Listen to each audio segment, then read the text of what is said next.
It's taken our Miss Brooks, who teaches English at Madison High School, quite a few years to learn how to get along with her principal, Osgood Conklin.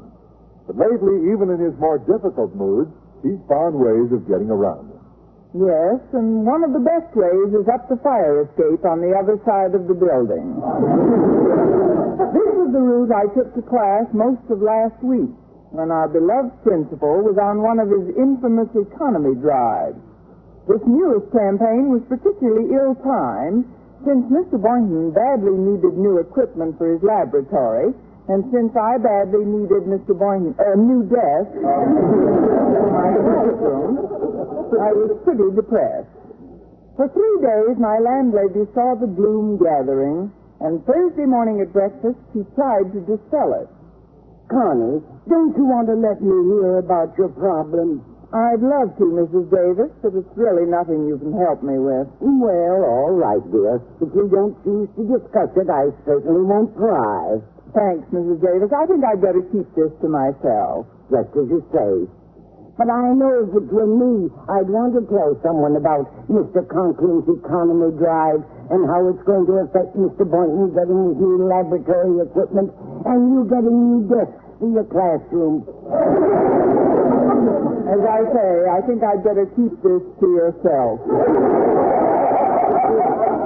Mrs. Davis, how did you find out about it? Well, dear, when I went in to awaken you this morning, you were talking about it in your sleep. How did I sound? Clear as a bell. Good. I'm glad I didn't confuse you by mumbling. Mr. Conklin's newest economy drive is designed to convince the state examiner that he can slash our school budget when he visits Madison today. Well, there's no point in worrying about it this minute, is there? Dear, why not read the comics? It'll take your mind off things for a while. No, thanks, Mrs. Davis. I have enough tragedy in my own life. Well, you don't mind if I glance at the news on the front page, do you? No, indeed. That'll give me a perfect chance to look at the want ads on the back page. Same old thing. War, crime, and... Oh, Connie, it's him. It's his picture right here on the front page. Whose picture? Connie, he's out. William Dodson is out. I had no idea he was in. Who's William Dodson? Oh, that's right. You wouldn't know. It happened before you came here. Well, this William Dodson was a crook, a housebreaker, and Mr. Conklin was involved in the case. Mr. Conklin? Yes. You see, this man Dodson was convicted of armed robbery, and they sent him to prison for 10 years. I see. And they made Mr. Conklin principal of Madison High.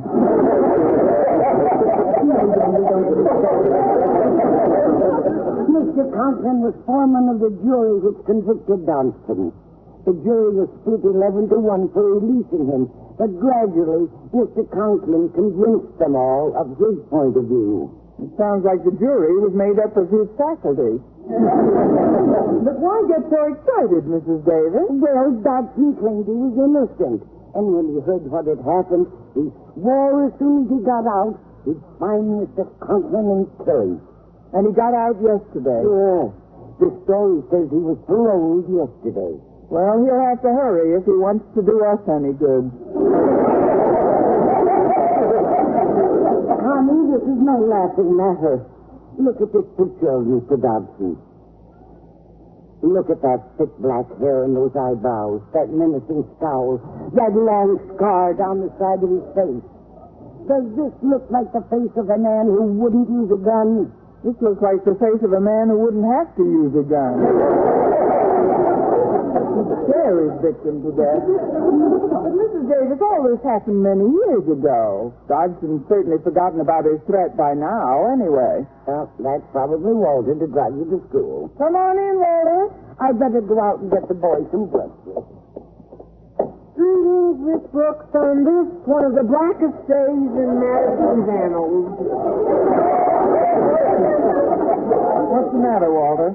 Our football team has had to suspend practice. Why, Walter? No coach? No football. I couldn't think of a better reason if I tried all winter. Certainly, Mr. Conklin's economy drive hasn't been carried that far. Oh, farther. Harriet tells me the only reason Mr. Conklin's doing it is so the state examiner can see that Madison can operate on a reduced budget while he's here today. What would happen to the budget if Mr. Conklin never saw the examiner? I suppose it would remain the same. Well, something's got to be done. Why, things have gotten so bad even the school custodian quit yesterday. The school custodian? Yeah, Mr. Conklin cut his salary from $50 a week to $35, plus all the coal he could carry home. How was he going to get any man to work for $35 unless the fellow's desperate, or been out of work for years? Or just out of prison? Huh? I think I've got a little idea that will answer our purpose just as well as an accident. It merely involves frightening our principal a bit. You mean scare him out of his wits, Miss Brooks? No, Walter, just out of school for a day or two.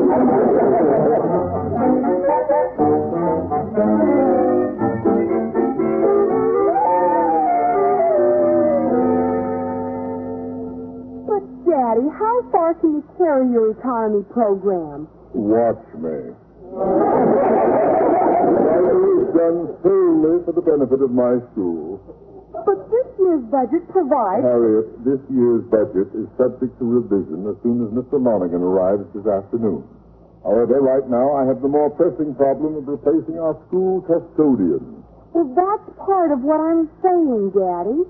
Or the idea of offering a man $35 and all the coal he can carry home. Where are you going to get a man for that? You may have a point there, child. Perhaps my offer is a bit low. Well, of course it is. Well, if I get a really good man, I'll make it all the coal both he and his wife can carry. You'll excuse me, Harriet. But, Daddy, I'm not through yet. Oh, if I were a betting man. Harriet, just leave, but come in. Good morning, Mr. Conklin. Morning, Harriet. Oh, hi, Miss Brooks. Harriet was just on her way out, Miss Brooks. Oh, but, Daddy, Miss Brooks, will you kindly say Harriet just left? Harriet just left? Thank you.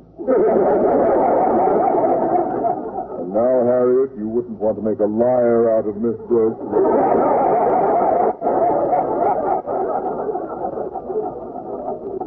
Oh, all right.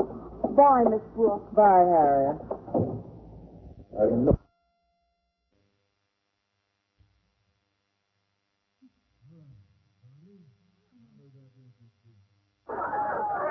You're Matthew Jones? The inspector for the state board? That's right.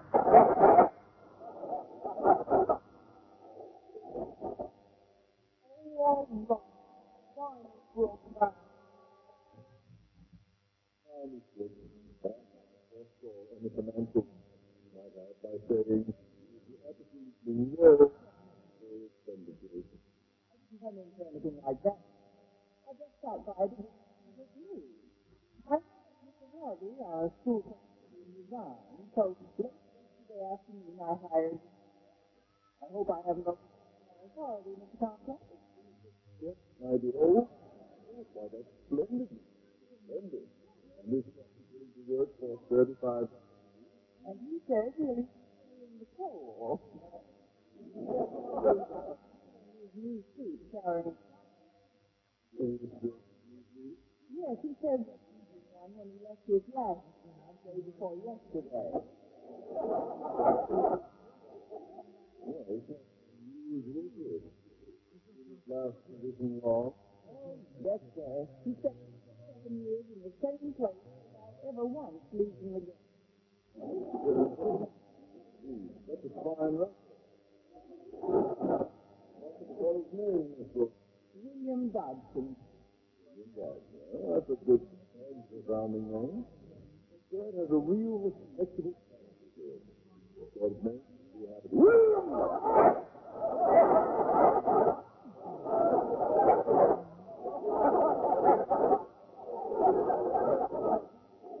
Miss Brooks!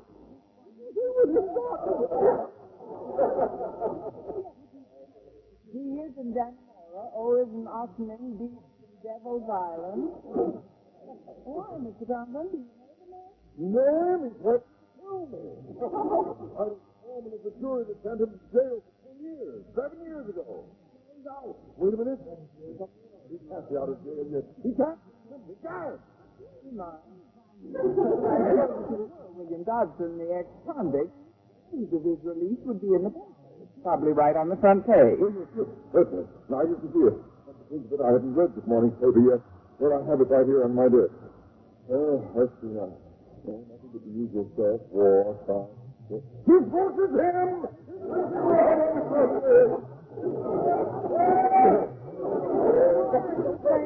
I recognize that face anywhere. Thick black hair, bushy eyebrows, menacing scowl. Maybe it's John L. Lewis.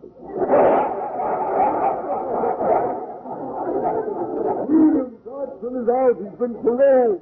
What am I going to do, Miss Brooks? He's trying to kill me. Now help me, Miss Brooks. Please help me. Think of something. Think of anything. Well, there's one thing you could do, Mr. Conklin. Get out of town. Or better still, get out of the state. Good idea, Miss Brooks. Good idea. I'll get out of the state. That's it. Dodson wouldn't dare kill you in another state. It would be a violation of his parole.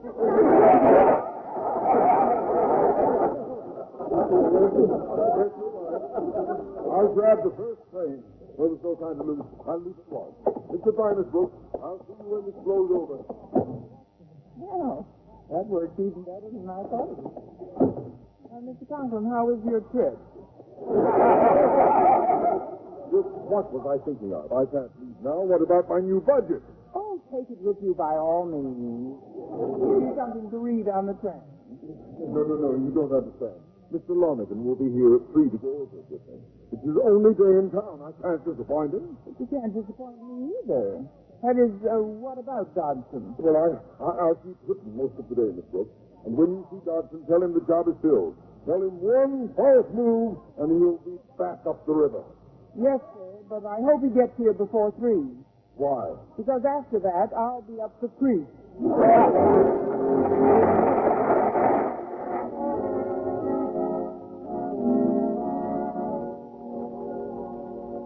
Well, Mr. Conklin decided he would remain in school, but in hiding, until the state examiner arrived that afternoon. He kept himself so well hidden, in fact, that none of us had the slightest idea where he was. That is, until I had occasion to go into the female faculty room to relax for a few moments. I picked the softest, most comfortable armchair I could find and flopped into it. You both get off me this instant. Well, by noon, when I went down to pick up Mr. Boynton for lunch, I was a bit more wary. When I entered his laboratory, however, I was due for one more shock. Mr. Boynton's face looked as if he was made up for N-Man on a minstrel show. Of course, he had a ready explanation. I ran into Mr. Conklin, Miss Brooks. Where, inside the furnace? He gave me the task of tending the furnace when I ran into him in the infirmary. The infirmary? Yes, he signaled to me from under the bed. I know what he was doing under there. Well, those springs have needed counting for weeks. It's just another hiding place of his, Mr. Interlocutor. Mr. Boynton. Really? I thought Walter was exaggerating when he told me how you frightened him this morning. Imagine Mr. Conklin worrying about one insignificant paroled prisoner. Particularly when he's got so many unparoled ones on his own faculty. But unfortunately, he wasn't frightened enough to leave school. Well, the scheme almost worked, Miss Brooks. But I can't understand any man being so frightened of anyone else. I can frankly say I fear no man. I know. You concentrate on women. Here, you better use my mirror and wipe the soot off your face, Mr. Boynton. Oh, yes. Thanks, Miss Brooks. Hey, will you look at me? I really do look like an N-man in a minstrel show. All I need is some lipstick around my mouth, and the disguise would be complete. If that's an offer, I accept. That is, it would, wouldn't it? Now, if you're through, Mr. Boynton, we'd better be on our way to lunch. Well, if you don't mind, Miss Brooks, I'd like to clean out my rabbit cage before I go. Better look inside first. Mr. Conklin may be hiding in there. Besides, in his frame of mind, there must be some way of frightening him out of school before 3. I don't see how, Miss Brooks, unless William Dodson actually did appear. And that sort of thing simply doesn't happen. Except to Gary Cooper. Well, forget about the rabbit cage and let's go to lunch. All right. After you, Miss Brooks. Say, excuse me. Yes? I'm looking for a guy named Osgood Conklin. I tried in his office, but they didn't know where he was. Would either of you know? Why, yes. If you take a right at the first ash can, then a left at the next infirmary bed, then go straight ahead, you may find him in one of the drain pipes.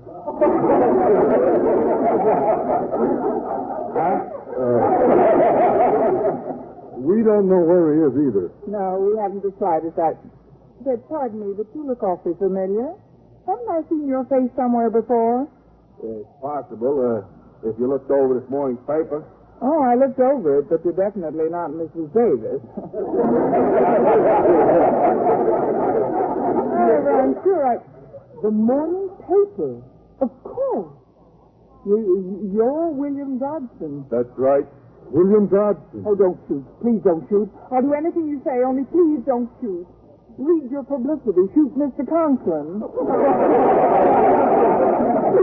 Mr. Conklin? Oh, no. You got me all wrong. Why, I haven't even got a gun. No gun? What are you going to do? Poison him?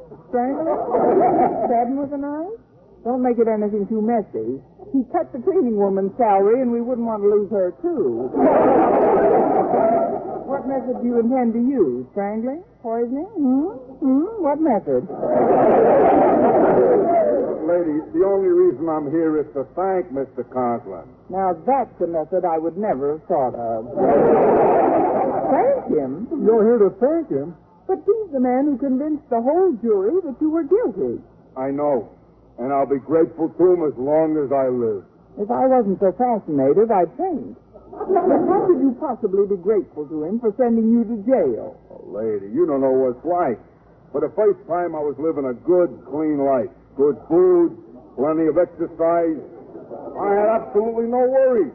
My hours were regular, my time my own. I got loads of rest. Mr. Boynton, you know any good banks we could stick up? But in spite of all that, you were in prison. Yes, and it was Mr. Conklin who put you there. And you did threaten to shoot him when you got out. Lady, that was when I was still a crook with no education.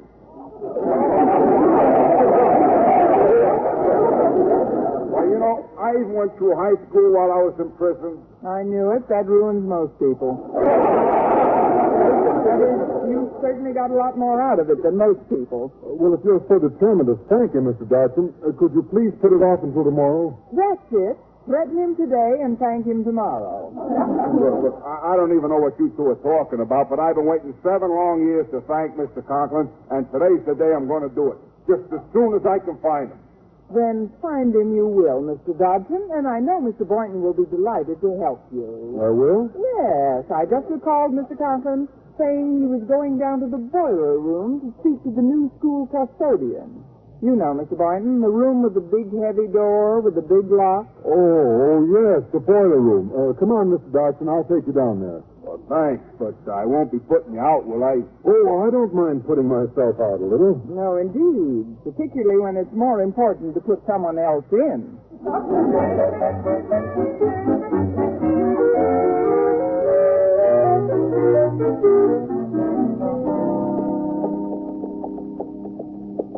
With the state examiner due any minute and Dodson locked in the locker room, it's the only chance we've got, Walter. Yeah, but if this doesn't get Mr. Conklin out of school, what are we going to do, Miss Brooks? I may consider blasting. It's ought to do the trick, particularly if Mrs. Davis and Mr. Boynton come through as hoped for. Oh, I'm sure they will. Well, here we are. Now, are you certain the invisible man, Mr. Conklin, is in his office? Oh, I can't be positive, Miss Brooks, but 5 minutes ago, I did see someone sneak in Miss Enright's coat and hat. That's Mr. Conklin.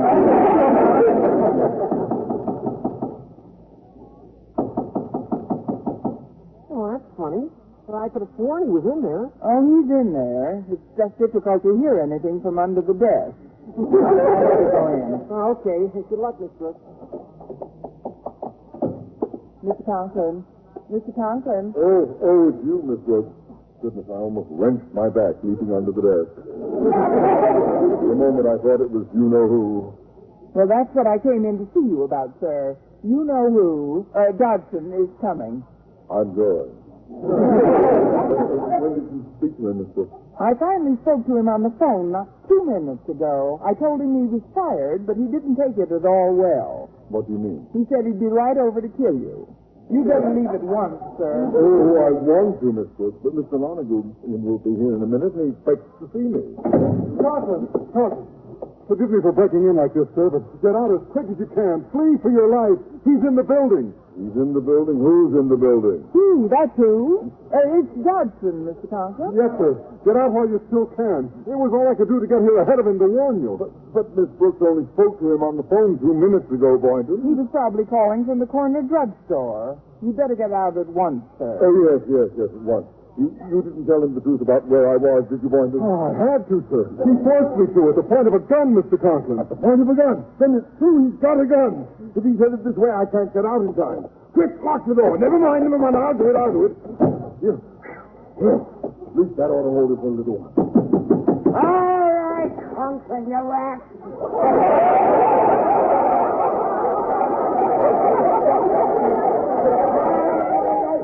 I've waited 7 long years for this. Open up. I've got 6 bullets, and they've all got your name on them. Don't worry, sir. At least 3 are bound to miss. It's the law of averages. Please, Mr. Dodson, please, I beseech you, don't kill our principal. It's only one life to you, but hundreds of our kids depend on him. Walter's begging for your life, sir. What do you expect? That idiot Denton's always begging for something. Big boy, big! Oh, get away from me, kid. This is where Conklin gets it. All right, Conklin. If you won't open up, I'll get a fire axe and break the door down. I'm doomed. He's going to get an axe and break the door down. This I gotta see. Now's your chance, sir. My chance? While he's away, you can escape through your inner office. Oh, yes, I never thought of that. Through my inner office. I'll leave it once, yes. Hello, Mr. Conklin. Remember me, William Dodson? Oh, no. But I'm sorry, I haven't time now to renew old acquaintances. There's a maniac on the loose outside, and he's... William Dodson! Don't shoot! Please don't shoot! I beg of you, please don't shoot me! Look, Mr. Conklin, I don't know what this is all about, but I'm not here to kill you. Not here to kill me? But you were threatening me a minute ago outside the door. I don't understand. Oh, I do, sir. This man is obviously an imposter. You can still escape if you go... Mr. Conklin, hurting you is the furthest thing from my mind. Why, while I was in jail, I became a completely honest man. But 7 years ago, you swore you'd kill me when you got out. Yes, and if you're so honest, the only thing you can do is to keep your word.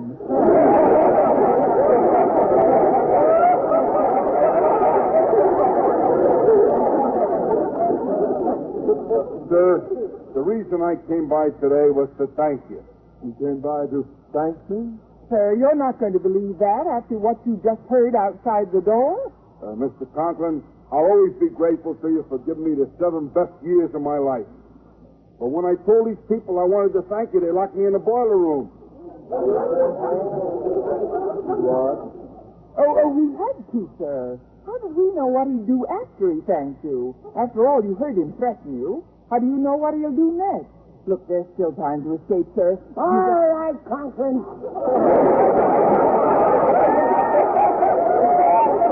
I'll give you 3 to open up, and then I'll break the door down. Indeed, there's still time for Mr. Boynton and me to escape. Come on, Mr. Boynton. Just a moment, Miss Brooks. Now, who would that be? Maybe Dodson has a twin brother, sir. Well, suppose we open the door and find out who it is, shall we? I'd just as soon remain in the dark if it's all the same to you. Well, hello, Margaret. Don't plead with me, you fake.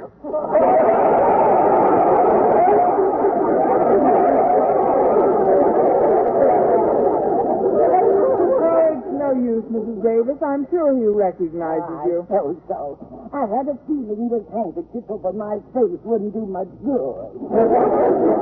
Not only do I recognize you, Margaret, but I finally recognize Miss Machiavelli's little scheme. You thought you'd frighten me off the premises before Mr. Lonergan arrived, didn't you, Miss Brooks? My, what will the members of my faculty think of next? This is your faculty?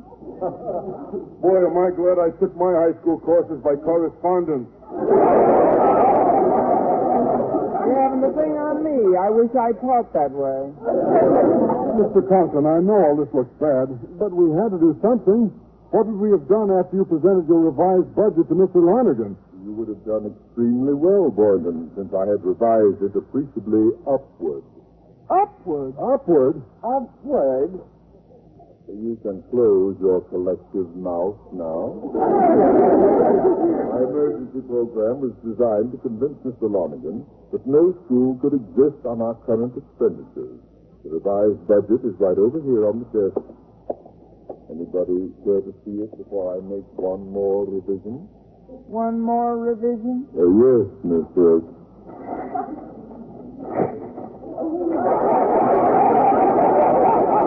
Now, if you'll excuse me, sir, I, too, have one revision to make around here. Miss Brooks, why did you break that window pane? Since the window was locked, it was the only way I could jump out.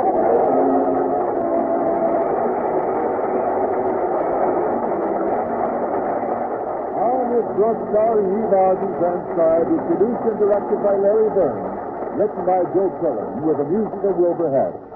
Mr. Conklin was played by Gail Gordon. Others in tonight's cast were Jane Morgan, Dick Crenna, Bob Rockwell, Gloria McMillan, and Mary Jane Cross. This is Wendell Niles inviting you to be with us again next Sunday at the same time for another comedy episode of Our Miss Brooks. This is the CBS Radio Network.